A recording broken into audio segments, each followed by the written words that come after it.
Maxkamadda degmada Solna ee waddankaasi Sweden ayaa xukun adag oo xabsi daa'in ah waxa ay ku xukuntay muwaadin Swedish ah oo 55 jir ah oo lagu soo oogay dacwado ah in uu wax ka ogaa waxna ka geystay qaybna ka ahaa dambiyo dagaal oo ka dhacay waddankaasi Suuriya sanadihii 2012 iyo 2013. Muwaadinkan Swedish-ka ah ayaa lagu helay dacwadaha lagu soo oogay waxa ayna maxkamadda degmada Solna ku xukuntay xabsi daa'in maadaama kiisaskii lagu soo eedeeyay ninkan lagu helay. 55 jirkan ayaa dambiyada lagu helay waxaa ka mid ah in uu qayb ka ahaa dad dhibaateyn u geysta shacab mudaaharaaday oo uu ka dhashay dil iyo sidoo kale dhaawac iyo qaar badan oo xabsiyada la dhigay. Ninkan Swedish-ka ah ayaa lagu soo waramayaa dhacdadii koowaad ee uu qaybta ka ahaa faldambiyeedka caalamigana loogu soo oogay ay ahayd 13 bishii Juulaay 2012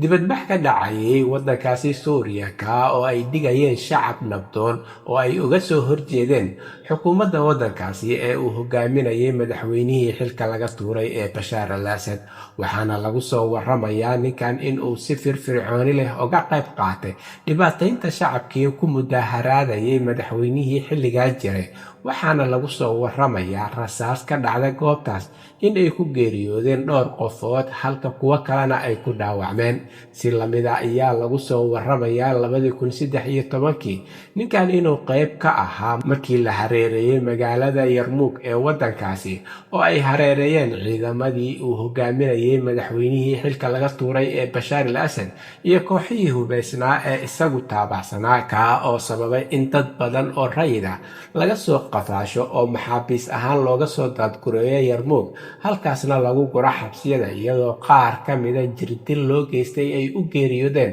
halka kuwo kalena dhibaatooyin aad u xoogan oo bini'aadanimada ka baxsan loogu geystay. 55 jirkan ayaa kiisaskii lagu soo oogay lagu wada helay iyadoo ay maxkamadda iyo xeer ilaalintuba ay soo bandhigeen cadaymihii looga baahnaa oo ugu dambeyn sababtay in lagu xukumo xabsi daa'in sida ay sheegtay xeer ilaaliyaha waddanka Sweden Ulrika Egelrud in ninkan 55 jirka ah lagu helay dambiyo halis ah oo ka baxsan bini'aadanimada kuwa oo ay qayb ka ahaayeen dilal toos ah, dhaawacyo, jirdilo iyo dhibaatooyin badan oo loo geystay dad shacab ah oo aan hubeysnayn. Waxa ayna sheegtay Ulrika in ninkani uu xukunka xabsi daa'inka ah uu mudan yahay. Halka warkiisa ugu doorkaroon uu idinkaga imaanayo waa Somali Voice in Norway ama codka Soomaaliyeed ee Norway, waxaana idinla socodsiinayay aniga oo ah Cabdullaahi Shiine.